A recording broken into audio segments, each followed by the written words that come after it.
Good morning, afternoon, evening. My name is Floowandereeze TCG, and welcome to the channel. Welcome to the woods. This is my first video on this channel, and my channel is going to be based around TCGs like Yu-Gi-Oh! And One Piece.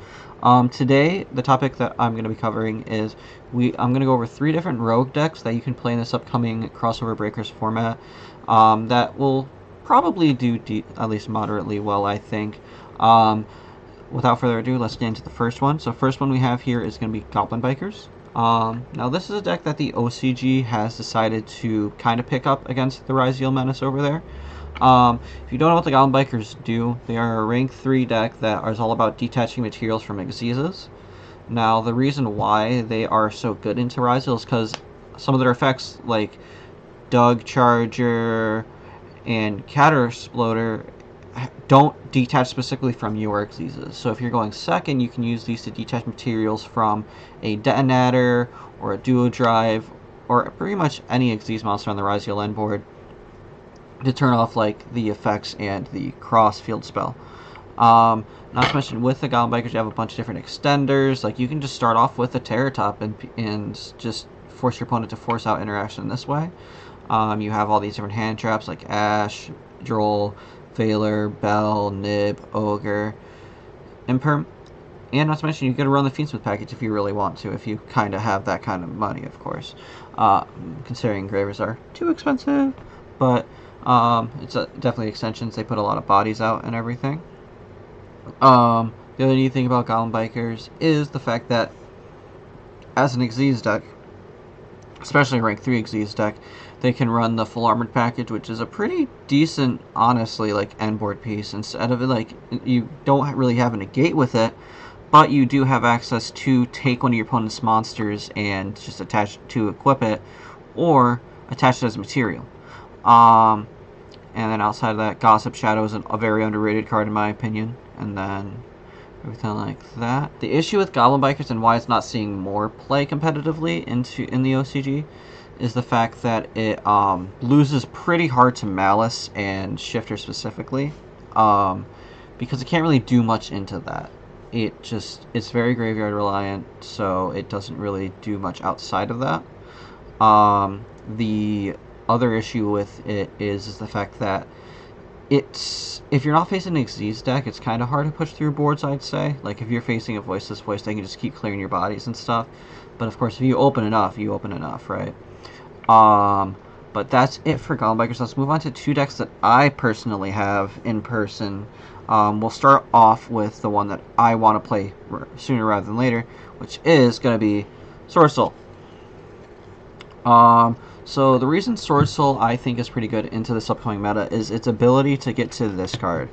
Arch Nemesis Protos is basically an in-engine piece for this deck because it is a worm, so it's searchable off of multiple different cards like the Sword Soul Emergence and the Heavenly Dragon Circle. And if you really want to, you can also dump it off of the Vessel. And then with Protos, you can call Dark without like needing any other darks because it itself is a dark, and it can pop and stop your opponent from summoning any darks. So if you're facing Malice, you kind of are up a certain creek without a paddle. But for those of you who don't know exactly what Protos' text is on how to summon him, and you're like, well, it can't be that easy, can it? Well, it pretty much is in Sword Soul, because with Sword Soul, you fit the requirement really quickly. So he cannot be normal summon / set, must first be special summoned from your hand by banishing 3 monsters with different attributes from your graveyard and or face up field. So you can't banish from hand, but you can banish from grave. And then you can't be destroyed by card effects, like, at all. So you can't get Raigeki, you can't get detonated or anything like that. You just get to slam this boy down and say your opponent has to have specifically beat over it or something like that, and then you can reborn it with the Sacred Summit that I'm also running. And then he just locks attributes. The attribute does have to be on field for you to call it. So against Malice, it's always live to call Dark. Against Yugioh, you can pop your own Shishao to call Light, or you can pop your own Sinister Longmon or Shaman to call Fire. The other good thing I personally like about Sword Soul is how much, like, if you run a sub-engines, how much you can kind of push through certain hand traps, right? So, like, for example, one of the big issues with Sword Soul, if you open, like, just your Moye, you can get impermed, and then, like, what are you doing, right? But what you can do as a subservient engine, which I don't have in here yet, but once I fully see this up and get it ready for locals, I'll have in here, is you can run the Super Heavy package. Now, what the Super Heavy package does is it gets you a free Synchro 8 or a Synchro 5. So basically, the Wakaushi summons itself as a level 4 tuner while setting up another scale, so you can then synchro it with the Moye to make the, I believe, either the Shisha, yeah, the Shisha, because Shisha only requires a non-worm tune, a worm non-tuner. Its normal tuner can be a non-worm like the Wakaushi, or you can use it with the Soul Gaia armor to make Danglong, which I was a personal big fan of. I love the Danglong card. And then just gets a full combo anyway while setting up Pendulum Scale. So if you want a Pendulum summon, which is 1 to 8, which the highest the 10Es are 7, so we run the 4 through and the 7s. Just the 1 you can't summon, which is unfortunate, but that's besides the point. And then the other benefit about Sword Soul is the fact that, like I said, there's so many different lines to Protos. Like, you have a line that I thought of last night when I was doing a test hand. If you open the Vessel and Taya, you can summon, and Adhara, sorry, or any Tenyi honestly works. So, like, you summon the Tenyi, make the Monk, you can go Vessel, dump the Protos, because it dumps any worm, and then you can add Adhara or a different Tenyi if you want to.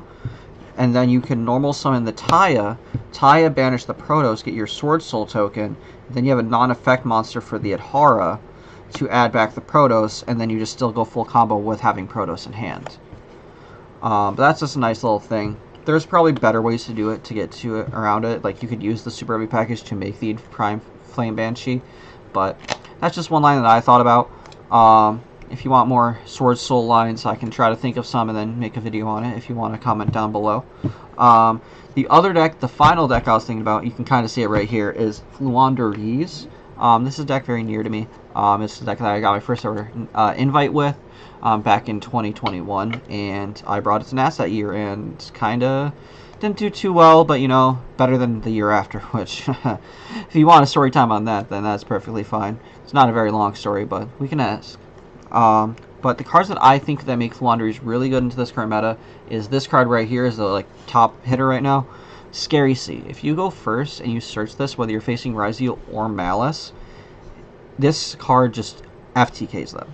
Just kind of similar to Featherstorm, but it's searchable off of M-Pen. So basically what Scary Sea does, for those of you who do not know, if you control a Tribute Summon monster and no Special Summon monsters, when your opponent would Special Summon a monster, so it's only inherent, so it only checks like the Ryzeals or any summon from the extra deck that does not start a chain, or it also checked the Bellstar, but not really relevant right now. Negate the summon, bounce the monster to hand, and then your opponent cannot Special Summon for the rest of the turn, but they get 3 normal summons. Which, good luck with that. Doesn't really help you very much there.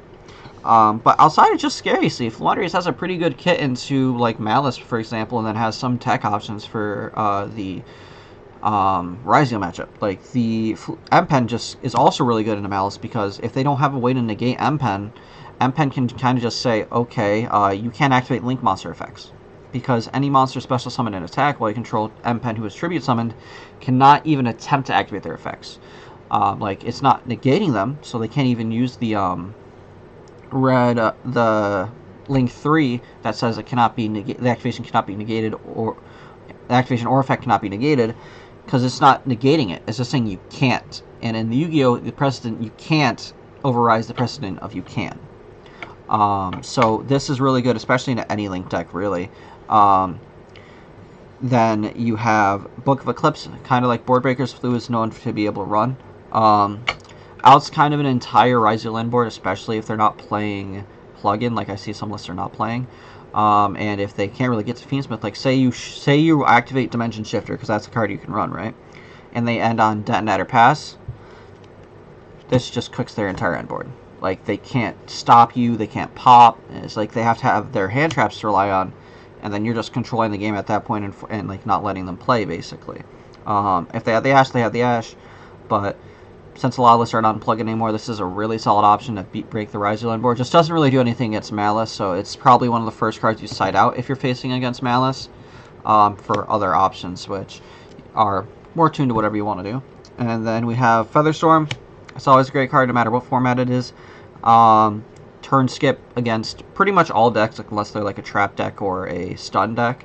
And then it's searchable off thrust, so if you get hand trapped like an Effect Veiler or Drone Lockbird, you just set this pupper and then say, "I'll play again."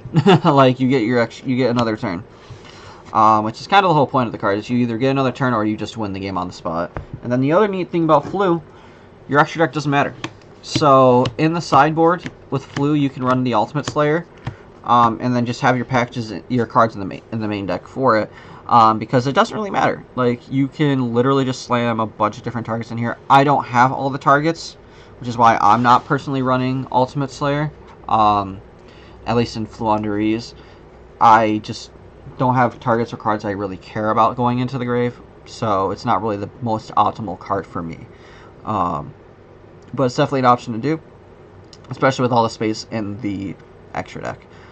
But that'll do it for today's video. If you have any suggestions, any comments, feel free to comment them down below in the comment section. Thanks for watching. Please leave a like and subscribe, and goodbye.